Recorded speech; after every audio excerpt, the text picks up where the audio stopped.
Wahai Khabib bersarung sutra, dudukmu tinggi di kursi wasangka, menyemat gelar cucu Nabi bagai mahkota yang tak diwaris tahta.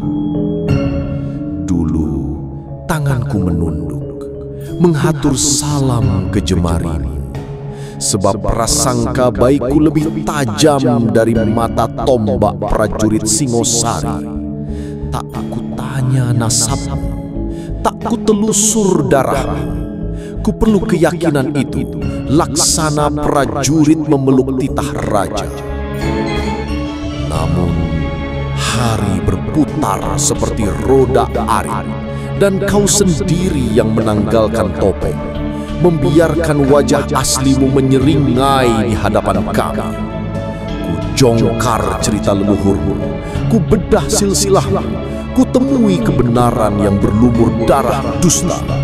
Kau bukan darah Nabi, maka gugurlah hormatku, patah tundukku, tak lagi tanganku mencari tanganmu.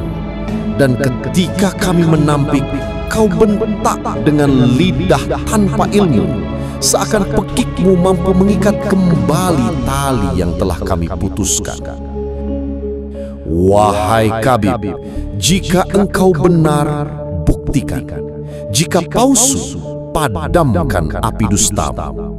Ketahuilah, cinta kami pada dzurriyyah Nabi telah terbukti di medan amal. Bertahun-tahun kami tegakkan panji itu, tanpa harus membayar sepeser pun kepada gelar palsu.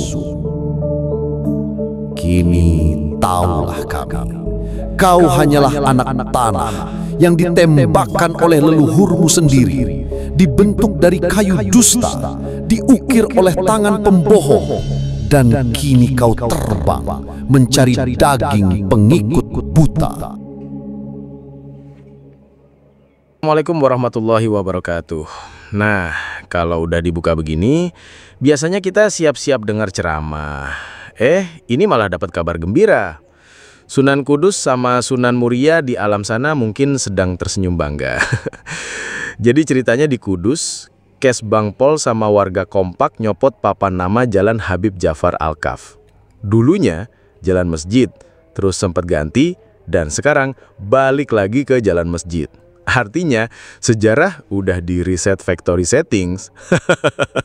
Oke, kita simak dulu berita soal penamaan Jalan Habib Ja'far Al-Kaf yang lokasinya ada di samping Masjid Agung Kudus. Selamat datang di Flash News Peta TV. Nama Habib Ja'far Al-Kaf dijadikan nama jalan di sisi kiri Masjid Agung Kudus yang semula jalan masjid. Pencanangan dan perubahan nama tersebut dilakukan langsung oleh Bupati Kudus Hartopo bersama unsur Forkopimda dan perwakilan dari keluarga almarhum Habib Ja'far Al-Kaf bertepatan HUT ke-472 Kudus pada hari Kamis 23 September 2021. Kegiatan penggantian nama jalan pagi itu dikatakan Hartopo masih dalam tahap sosialisasi pencanangan. Sebab, nama seorang tokoh bisa dijadikan nama jalan setelah tokoh tersebut meninggal 5 tahun. Namun, seperti yang diketahui, Habib Ja'far Al-Kaf meninggal di awal tahun 2021. Pertimbangan utama pemberian nama jalan tersebut, menurut Hartopo, karena Habib Ja'far adalah tokoh agama yang sangat dihargai banyak orang. Bukan hanya di Kudus ataupun nasional, Asia pun banyak yang mengenalnya. Selain pertimbangan kiprah Habib Ja'far sebagai seorang ulama, dijadikannya nama Habib Ja'far sebagai nama jalan juga didasarkan karena Kudus adalah tempat kelahiran ulama karismatik tersebut. Hal itu, menurut Hartopo, juga sebagai bentuk penghormatan. Usulan perubahan nama jalan ini, menurut Hartopo, merupakan usulan dari keluarga Habib Ja'far sendiri. Dalam kajiannya, setelah dipertimbangkan, didapatkan keputusan terkait pemberian nama jalan Habib Ja'far tersebut. Gue tuh bingung ya, kenapa ada orang hobi banget ganti nama jalan? Kayak HP di flash ulang, tapi bukan upgrade firmware, ini downgrade history. Dan ini bukan sekedar ganti nama bro, ini paket komplit. Excel makam diutak-atik, sejarah diedit, nama jalan diganti. Pokoknya kalau ada lomba rebranding sejarah, mereka udah Hall of Fame juara bertahan. Tapi jujur aja ya, kita juga kadang bego-bego polos sih. Setiap ada pergantian nama, iya-iya aja. nggak kepikiran jangka panjang. Contoh nih, di kampung gua, dulu ada jalan namanya keren. Sebut aja Jalan Jack John, karena ada tokoh legendaris namanya Jack John.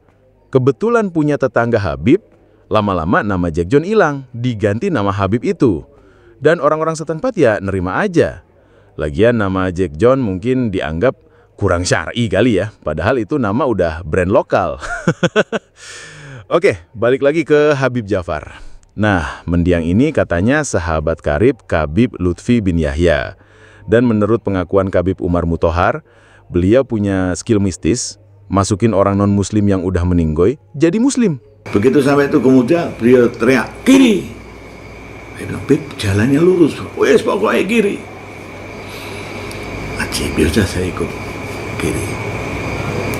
Kanan, arah berkota. Dari kiri pemuda, arah kanan itu kan menuju ke apa? Berkota. Sampai di berkota itu, mandek, berhenti sini. Ini kuburan. Siapa? Mandek. Ono sing nangis jaluk tulung. Masya Allah. Saya kalau bisa melihat beliau begitu, wajah agak merah, matanya apa? Tidak berani bantah. Ono sing nangis apa? Jaluk tulung. Ayo wis, atus piye? Parani dongake. Turun kita dari mobil. Saya gandeng nyabrang. Ini masuk gangnya Kiai Saleh. Ini, jadi bukan lewat ini loh. Jadi kita lewat gundukan tanah yang sampai gocekan apa? Ya saya ikuti. Jualan di depan. Iki sing nangis. Iki sing njaluk tulung. Ayo didongake. Non sewu, maaf, kuburan non Islam. Iki nangis, iya. Iki nangis digebuki oleh apa? Malaikat. Syahadat lebok non Islam. Ben ora digebuki. Saya sudah pakai akal. Perintahnya orang semacam ini seperti Nabi Allah Khidir sama apa? Nabi Musa. Kalau pakai akal Nabi Musa nggak ketemu kan? Tanah kuburnya saya pegang, saya syahadat. Sudah la ilaha illallah, sudah Muhammad Rasulullah, sudah wes ditungani oleh beliau. Habis itu wes saya kis menang. Gue bakal ngabari saudara-saudaranya bahwa masuk Islam itu selamat. Nggak bakal digebuki oleh malaikat.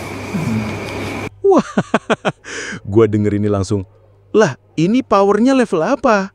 Kalau beneran ada, nggak perlu dakwah dong.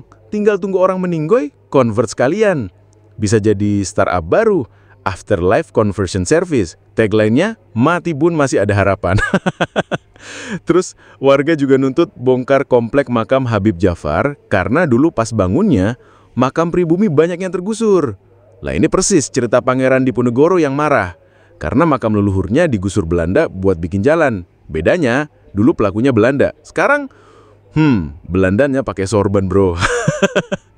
Moral of the story, kalau ada yang bilang mari bung rebut kembali, ingat, itu bukan cuma tanah, bukan cuma makam, tapi juga akal sehat kita. Takbir.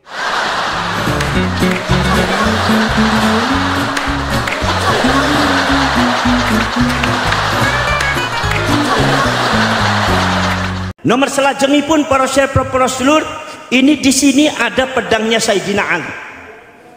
Pedangnya Sayyidina Ali. Ini menunjukkan bahwa perjuangan Wali Songo Indonesia Laskar Sabilillah itu adalah dipimpin oleh para ulama dan para kiai, yang itu adalah yang sudah nyata secara DNA dan sejarah para ulama Indonesia itu keturunan Sayyidina Ali min dzurriyyatir Rasul. Saudara, beberapa keturunan daripada Wali Songo sudah tes DNA. Termasuk alhamdulillah keluarga saya sudah tes DNA. Semuanya mengarah ke J1.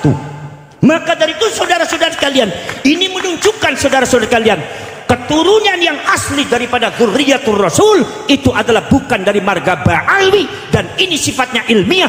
tidak dengan keabukan, bukan karena kebencian, bukan karena hasud, bukan karena adawah permusuhan, tapi ini ilmiah, catatan dan hasil data ilmiah secara sejarah, secara manuskrip, bahwasanya Dzurriyyatur Rasul yang asli di Indonesia adalah para ulama, para kiai yang ada di Indonesia, dan keturunan Wali Songo itu Dzurriyyatur Rasul, keturunan Sayyidina Ali.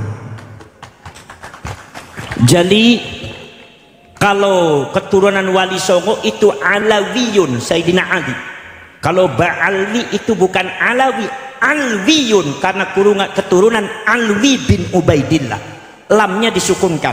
Awas beda Alwi dengan Alawi. Maka kalian menyebut Ba'alawi jangan Ba'alawi tapi Ba'alwi, Ba'alwi bin Ubaidillah, yang sekarang sudah didapatkan hasilnya bahwa Alwi bin Ubaidillah itu tidak ada catatan di dalam sejarahnya, sehingga Ki Imaduddin Al-Bantani mengatakan bahwa Alwi bin Ubaidillah itu adalah bukan cucunya Said Ahmad Al-Muhajir, bukan cucunya bukan putra dan cucunya Said Ahmad Al-Abah An-Nafat, artinya bukan cucunya Rasulullah. Itu kita harus ketegasan ada. Kenapa? Sebab penghancuran bangsa ini juga diawali dengan pengklaman terhadap mereka-mereka yang mengaku cucunya Rasulullah, akhirnya merusak bangsa ini dan merusak mentalitas daripada generasi muda Indonesia. Ini Sayyidina Ali.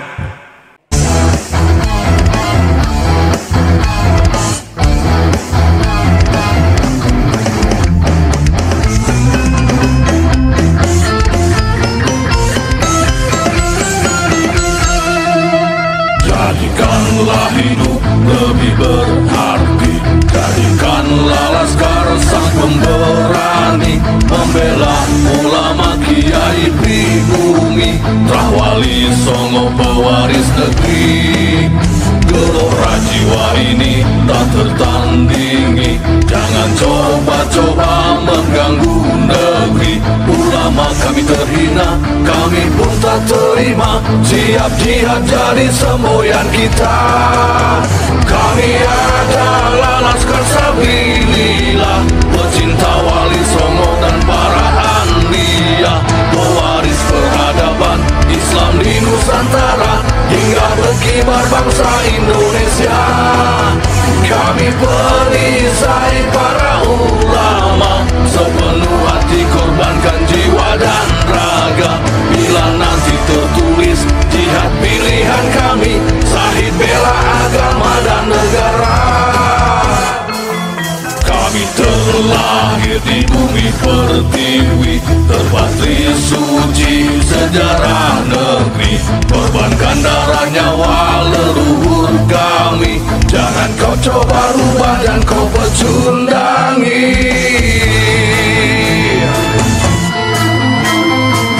Wali Songo adalah dzurriyyat Nabi, santun berakhlak berbudi pekerti, wariskan agama dan budaya Islami. Jangan coba nodai kami, bela sampai mati.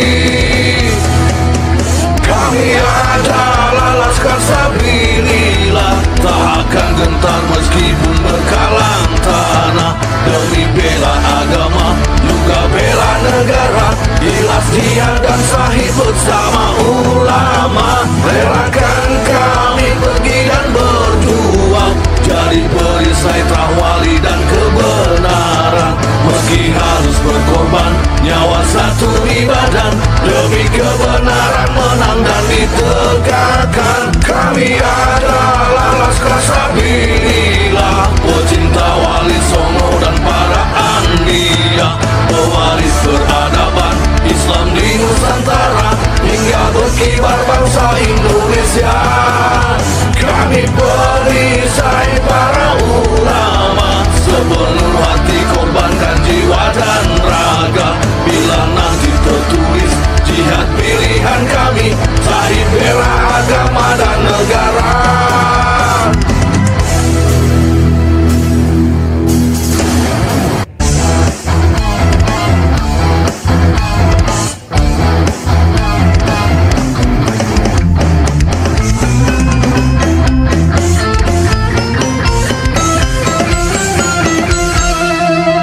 Jadikanlah hidup lebih berarti, jadikanlah laskar sang pemberani, berani membela ulama kiai pribumi, Rahwali Songo pewaris negeri.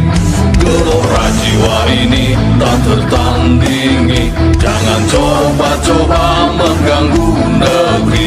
Ulama kami terhina, kami pun tak terima, siap jihad jadi semboyan kita. Kami adalah Laskar Sabilillah,